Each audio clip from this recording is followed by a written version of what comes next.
Pada suatu masa, terdapat sebuah kerajaan yang dipimpin oleh seorang raja yang zalim. Beberapa bentuk kezaliman sang raja adalah pengangkatan dirinya sebagai roh atas seluruh rakyatnya dan kecintaannya terhadap ilmu sihir. Namun di antara rakyatnya, terdapat seorang pemuda soleh yang mampu menyembuhkan berbagai penyakit, termasuk kebutaan. Kemampuan si pemuda ini akhirnya membuat raja terpesona dan memanggilnya ke istana.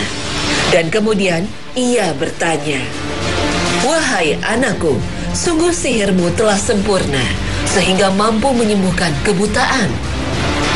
Dan si pemuda tersebut menjawab, "Aku tidak bisa menyembuhkan seorang pun. Allah lah yang menyembuhkan." Mendengar perkataan ini, si raja murka, karena dalam benaknya dialah sang roh yang berhak untuk disembah. Sehingga akhirnya sang raja memutuskan untuk menyiksa si pemuda dengan cara melemparkannya dari puncak gunung. Namun dalam selama penyiksaan ini, si pemuda selalu berdoa, "Ya Allah, selamatkanlah aku dari mereka dengan cara yang Engkau kehendaki." Maka Allah mengabulkan doa dan menyelamatkannya. Kekuatan si pemuda hingga mampu bertahan dari siksaan ini akhirnya membuat sang raja kebingungan. Hingga akhirnya si pemuda memberitahukan bagaimanakah cara membunuhnya kepada sang raja. Dan si pemuda itu pun berkata kepada sang raja, "Engkau tidak akan bisa membunuhku sampai engkau mengumpulkan semua rakyat di sebuah lapangan luas. Lalu saliblah aku pada sebuah batang pohon. Kemudian ambillah anak panah dari tempat anak panahku. Sebelum kau melepaskan anak panahku, berkatalah, dengan menyebut nama Allah, Rob akan ini. Sesudah itu, panahlah aku." Dan benar saja, atas kehendak Allah si pemuda ini pun meninggal dunia karena bidikan panah sang raja. Tapi dampak atas peristiwa ini sangat luar biasa. Seluruh rakyat yang menyaksikan proses penyiksaan si pemuda akhirnya beriman. Dan mereka berkata, "Kami beriman kepada Rob anak ini." Akhirnya kematian sang pemuda menjadi jalan hidayah bagi seluruh rakyat untuk menemukan siapakah Robnya, yaitu Allah Subhanahu wa Ta'ala, bukan sang raja.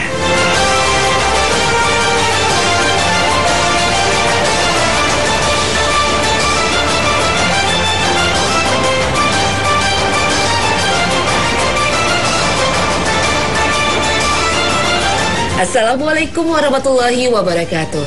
Selamat pagi pemirsa Hasanah. Kami kembali hadir dengan semangat untuk memberikan sebuah siraman rohani. Semoga paparan kami hari ini mampu menyegarkan hidup Anda karena bertambahnya wawasan akan Islam sebagai agama yang menjadi rahmat bagi semesta alam. Amin. Allahumma amin. Inilah kisah pengorbanan untuk mempertahankan keyakinan. Kisah mengenai keteguhan iman seorang pemuda dengan semangat untuk menyampaikan yang hak dan mencegah yang mungkar. Kisah tentang bagaimana seharusnya seorang muslim memegang teguh keyakinannya akan kebenaran. Memang tidak mudah menjaga keteguhan hati, dan salah satu cara untuk menjaganya ialah dengan memohon kepada sang pemilik hati kita. Bahkan Rasulullah Shallallahu Alaihi Wasallam pun selalu berdoa agar hati beliau tetap teguh. Dalam hadis riwayat Ahmad dan Ibnu Abu Syaibah, Aisyah radhiyallahu anha berkata, Nabi Shallallahu Alaihi Wasallam sering berdoa dengan mengatakan, "Wahai Tuhan yang membolak-balikan hati, teguhkanlah hatiku untuk selalu taat kepadamu." Aku pernah bertanya, "Ya Rasulullah, kenapa Anda sering berdoa dengan menggunakan doa seperti itu? Apakah Anda sedang merasa ketakutan?"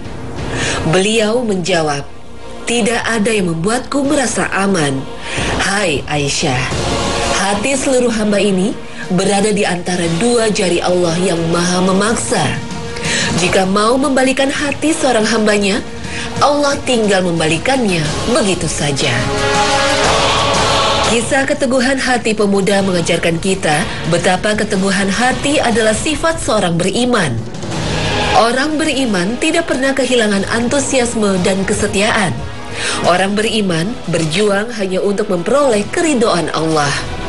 Itulah sebabnya tidak satu hal pun yang dapat menghalangi usaha mereka.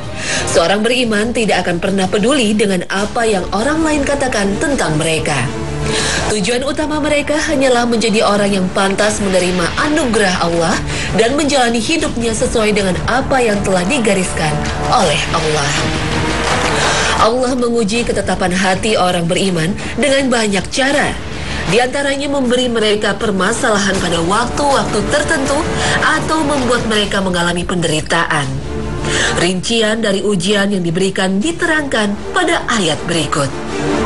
Dan sesungguhnya kami akan mengujimu dengan sesuatu cobaan, seperti ketakutan, kelaparan, kekurangan harta, jiwa, dan buah-buahan. Namun gembirakanlah orang-orang yang sabar. Al-Quran, Surah Al-Baqarah, ayat 155. Allahu waliyul ladzina amanu yukhrijuhum minadh dhulumati ilan nur walladzina kafaru awliya'uhumut taghutu yukhrijunahum minan nuri ilal dhulumat ulaika ashabun nari hum fiha khalidun. Kendati pun diuji, seorang mukmin dengan komitmen total tetap bersabar dalam keadaan sesulit apapun. Sifat inilah yang dipuji Allah Subhanahu wa Ta'ala dalam Al-Quran. Dan berapa banyaknya nabi yang berperang bersama-sama mereka, sejumlah besar dari pengikutnya yang bertakwa. Mereka tidak menjadi lemah karena bencana yang menimpa mereka di jalan Allah, dan tidak lesu dan tidak pula menyerah kepada musuh. Allah menyukai orang-orang yang sabar. Tidak ada doa mereka selain ucapan, "Ya Tuhan kami, ampunilah dosa-dosa kami dan tindakan-tindakan kami yang berlebih-lebihan dalam urusan kami, dan tetapkanlah pendirian kami, dan tolonglah kami terhadap kaum yang kafir." Al-Quran Surah Ali Imran ayat 146 dan 147. Di samping kemiskinan, kekayaan juga dapat mengguncang keteguhan hati seseorang. Kekayaan mengurangi kegembiraan. Kebanyakan orang menjadi kurang ajar dan berpaling dari Allah setelah menerima anugerahnya adalah sifat orang kafir. Dan sesungguhnya kami telah membinasakan umat-umat sebelum kamu ketika mereka membuat kezaliman, padahal rasul-rasul mereka telah datang kepada mereka dengan membawa keterangan-keterangan yang nyata. Tetapi mereka sekali-kali tidak hendak beriman. Demikianlah kami memberi pembalasan kepada orang-orang yang berbuat dosa. Al-Quran Surah Yunus ayat 12.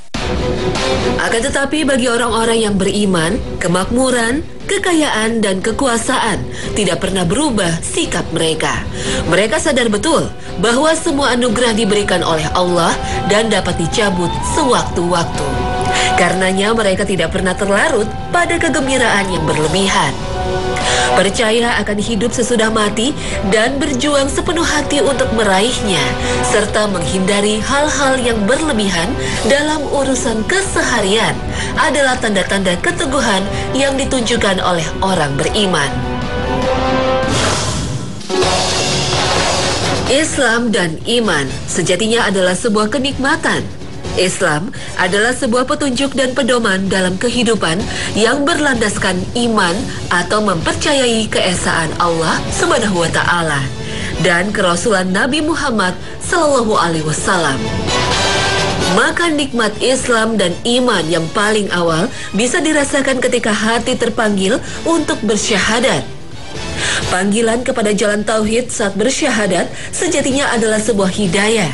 Dan ini adalah sebuah karunia yang amat besar dan paling indah. Tiada satupun manusia yang bisa memaksakan datangnya hidayah kepada manusia lainnya. termasuk para nabi dan rasul. Yang berhak untuk memutuskan siapakah para penghuni surga adalah Allah Subhanahu wa Ta'ala. Bukti bahwa seorang nabi tidak memiliki hak untuk membukakan pintu hidayah bagi orang lain, bahkan orang terdekatnya sekalipun, adalah firman Allah dalam surah At-Taubah ayat ke-113. Tiadalah sepatutnya bagi nabi dan orang-orang yang beriman memintakan ampun kepada Allah bagi orang-orang musyrik, walaupun orang-orang musyrik itu adalah kaum kerabatnya. Sesudah jelas bagi mereka bahwasannya orang-orang musyrik itu adalah penghuni neraka jahanam. Surah ini sejatinya menjelaskan bagaimana Nabi Ibrahim alaihi salam memohon kepada Allah Subhanahu wa Ta'ala terbukanya pintu hidayah pada hati ayahandanya. Namun ternyata Allah tidak berkehendak memberikan hidayah berupa persaksian bahwa tiada Tuhan selain Allah terucap dari mulut dan diyakini oleh Tuan Azar, ayah Nabi Ibrahim alaihi salam. Ketiadaan hidayah pada keluarga Nabi juga terjadi pada Nabi Nuh alaihi salam. Putranya Kan'an dan istrinya menolak untuk bertauhid dan meyakini keesaan Allah. Bahkan sang anak menolak saat diselamatkan ketika azab berupa banjir besar terjadi. Keengganan untuk bersyahadat tidak selalu terkait dengan orang-orang yang jauh dari sekelompok orang mukmin. Bahkan Rasulullah Muhammad SAW sendiri tak mampu membukakan pintu hidayah untuk sang paman tercinta Abu Thalib. Paman yang begitu mencintai Nabi dan pelindungnya dari kekejaman kaum musyrik Quraisy. Sampai wafatnya sang paman yang tak juga mengucapkan syahadat. Hidayah sejatinya adalah mutlak milik Allah Subhanahu wa Ta'ala, tapi kita wajib untuk mengusahakannya. Hidayah memang sebuah pemberian yang paling penting nilainya dalam menjalani hidup dan kehidupan. Tapi hidayah tak bisa ditunggu. Ia harus dikejar dan secepat mungkin disambar. Hidayah ibarat air yang kemunculannya di muka bumi mutlak dalam kuasa Allah, Rabb yang menguasai langit dan bumi. Tapi kita pun harus berusaha mencari mata air agar kerongkongan yang basah menjadi segar karena masuknya air. Mungkin inilah sebuah perumpamaan sederhana ketika memaknai usaha seorang manusia dalam meraih hidayah berupa keimanan terhadap Allah, para rasulnya, malaikatnya, kitab-kitab sucinya, qada dan qadarnya, serta hari akhir. Sehingga hidayah ini membuat dua kalimat syahadat, salat, puasa Ramadan, zakat, serta ibadah haji adalah sebuah rukun yang menyempurnakan hidup dan kehidupan kita. Alkisah, di masa kecil Imam Bukhari sedang berpamitan kepada ibundanya. Sebelum pergi merantau dari kota Bukhara di Khurasan menuju kota Mekah, ibundanya berpesan, "Wahai anakku, keridhaan kepergianmu untuk menimba ilmu agama. Maka janganlah kau berdusta. Jagalah kejujuran, karena itu adalah bagian terpenting dari proses belajar ilmu agama." Dan setelah mengucapkan nasihatnya, ibunda Imam Bukhari memberikan sebagian hartanya kepada putra tercintanya sebagai bekal perjalanan. Setelah mendengarkan nasihat sang ibu, pergilah Imam Bukhari kecil menuju kota Mekah. Dan ternyata di tengah perjalanan, ia dihadang oleh segerombolan perampok. Salah satu perampok pun bertanya kepada Bukhari kecil, "Hai anak kecil, apakah kamu memiliki uang dalam jumlah yang banyak?" Dan teringat pesan ibundanya untuk senantiasa berkata jujur, Bukhari kecil pun berkata, "Iya paman, aku membawa uang dalam jumlah yang banyak, pemberian ibuku sebagai bekal menuju kota Mekah." Mendengar penjelasan Bukhari kecil, sang perampok pun marah dan berkata, "Kau pasti berbohong." Dan hal ini akhirnya menarik perhatian sang pimpinan. Apa yang dikatakan oleh anak kecil ini? Gerombolan perampok itu mengatakan, "Anak ini berbohong. Bagaimana mungkin dia membawa uang dalam jumlah besar?" Sang pimpinan perampok menghardik, "Hai anak kecil, janganlah kau berbohong. Tunjukkanlah kepadaku seberapa banyak jumlah uang pemberian ibumu itu." Mendengar kata-kata sang pimpinan perampok, Bukhari kecil pun mengeluarkan bekal uang pemberian ibunya. Melihat hal ini, perampok dan kawanannya terkejut. Ternyata anak kecil bernama Bukhari ini berkata jujur. Apa yang ia katakan benar dan sesuai dengan kenyataan. Pada akhirnya, si pimpinan perampok kembali bertanya, "Hai anak kecil, tidakkah kau takut kami akan mengambil semua uangmu? Mengapa kau berkata sedemikian jujur?" Bukhari kecil pun menjawab, "Wahai paman, sesungguhnya aku dalam perjalanan untuk menuju kota Mekah. Dan ada satu pesan dari ibuku untuk senantiasa menjaga kejujuran, terlebih ketika aku berniat untuk mendalami ilmu dan ajaran Islam." Mendengar penjelasan ini, hati si perampok dan kawanannya menjadi tersentuh. Mereka seperti diingatkan akan pentingnya menjaga nilai-nilai kejujuran. Atas hidayah dari Allah, seluruh perampok ini mengucapkan 2 kalimat syahadat dan meninggalkan dunia kejahatan. Kejujuran Imam Bukhari kecil tidak hanya mendatangkan kebaikan pada dirinya, selamat dari kejahatan, tapi dapat mendatangkan kebaikan berupa pintu hidayah bagi orang jahat. Dari Abdullah bin Mas'ud dari Nabi SAW bersabda, "Sesungguhnya kejujuran itu membawa pada kebaikan, dan kebaikan itu membawa pelakunya ke surga. Dan orang yang membiasakan dirinya berkata benar, jujur, sehingga ia tercatat di sisi Allah sebagai orang yang benar.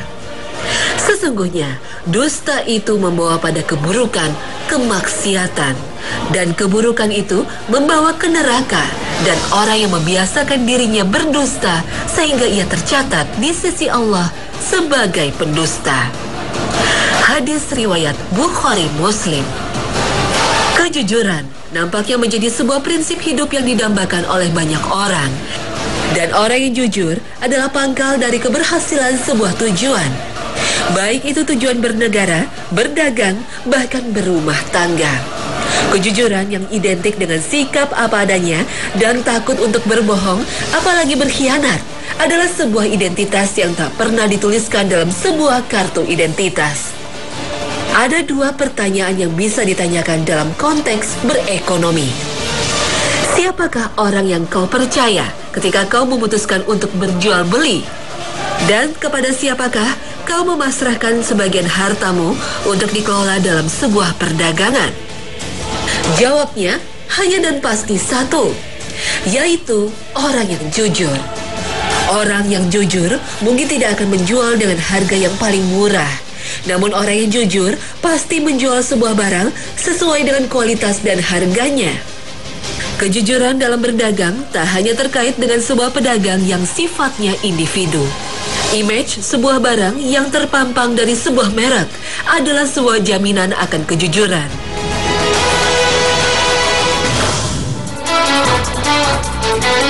Pemirsa, seorang yang jujur akan membuatnya berhak menyandang status sebagai pribadi yang amanah. Dalam Islam, manusia adalah makhluk yang memikul beban atau mukallaf. Setiap beban yang diterima manusia harus dilaksanakan sebagai amanah. Orang beriman disebut juga al-mukmin karena orang beriman akan merasa aman dan bisa menjaga amanah dengan keimanannya. Bila orang tidak menjalankan amanah yang dibebankan, maka orang itu tidak beriman dan tidak akan memberikan rasa aman baik untuk dirinya dan masyarakatnya.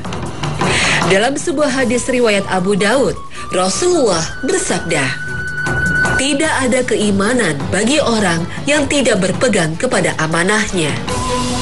Amanah, menurut bahasa, adalah berasal dari kata aminah, amanatan, yang mengandung arti jujur atau dapat dipercaya.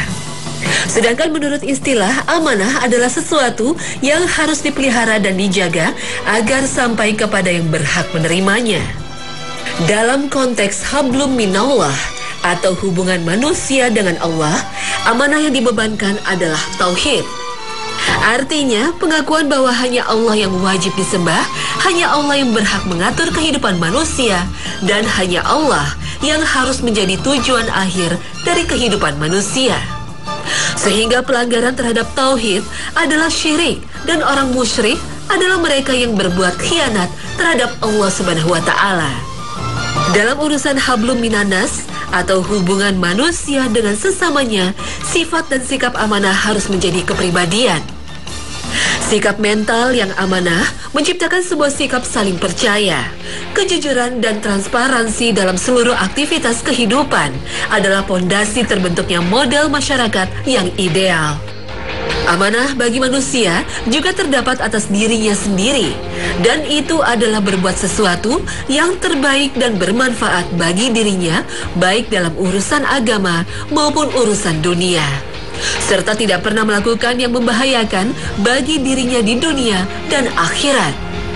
Sebagaimana firman Allah Subhanahu wa taala, "Dan belanjakanlah harta bendamu di jalan Allah, dan janganlah kamu menjatuhkan dirimu sendiri ke dalam kebinasaan, dan berbuat baiklah, karena sesungguhnya Allah menyukai orang-orang yang berbuat baik."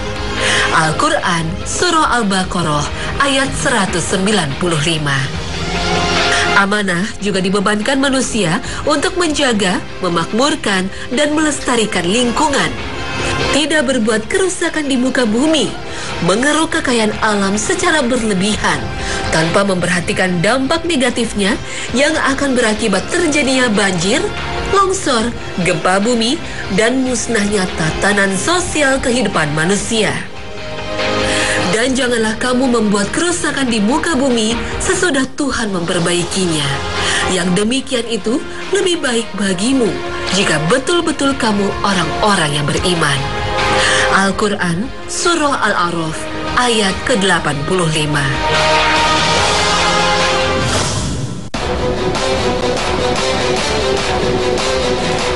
Pemirsa, dalam tayangan kali ini kami tampilkan dua buah kisah inspiratif. Kisah pertama mengingatkan kita akan keteguhan iman dan pengorbanan yang berujung pada hidayah Allah kepada masyarakat umum yang kufur. Dan di kisah kedua, kejujuran Imam Bukhari semasa kecilnya harus menjadi inspirasi kita. Tapi inti dari kedua kisah ini adalah pengingat kita untuk menjaga keimanan dan menjadikan kejujuran sebagai jalan untuk meraih predikat manusia yang amanah. Inti dari dua paparan kisah ini adalah pengingat kita semua agar selamat dunia akhirat. Insya Allah. Semoga paparan dua kisah dalam Hasanah pagi ini menjadi salah satu pembelajaran dan mampu meluruskan arah hidup dan kehidupan serta senafas dalam surah Yusuf ayat ke-111. Sesungguhnya pada kisah-kisah mereka itu terdapat pengajaran bagi orang-orang yang mempunyai akal. Nah pemirsa, inilah akhir kebersamaan kami. Semoga tayangan kami hari ini mampu melengkapi wawasan Islami Anda, sehingga jalan kehidupan Anda sesuai dengan prinsip Al-Quran dan hadis menjadi semakin terang. Terima kasih atas perhatian Anda dan wassalamualaikum warahmatullahi wabarakatuh.